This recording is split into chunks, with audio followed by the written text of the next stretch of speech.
comment bien choisir son verre en fonction du vin que l'on souhaite déguster? La première chose que vous pouvez remarquer, pour tous les verres qui sont là devant nous, ce sont tous des verres à pied. Ce n'est pas une chope de bière, on ne le tient pas comme ça, sinon on réchauffe le vin. Le but c'est de maintenir la température. Et ce qui est important, c'est que la base du verre soit suffisamment large pour aérer le vin et que la partie haute qu'on appelle le buvant soit suffisamment resserrée pour concentrer les arômes du vin quand on va le sentir et quand on va le prendre en bouche. Pour les blancs, c'est pas la peine d'avoir des vins immenses.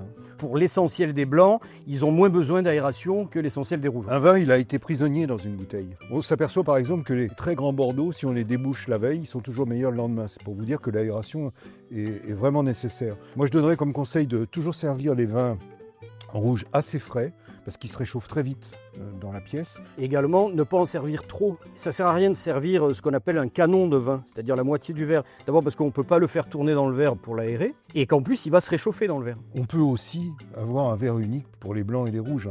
Ce type de verre, là, pour le blanc, si on est sur des vins rouges un peu légers ou des pinots, c'est très bien. On carafe en général, en priorité les vins rouges, parce que c'est les vins les plus riches et qui ont besoin de plus d'aération pour s'exprimer si on les compare aux blancs. Voilà une petite carafe standard qui fera très bien l'affaire pour la plupart des vins. Et puis il y a un truc pour les carafes, tout bête, quelle que soit la forme de la carafe, bien veiller à ce qu'elle soit biseautée en haut.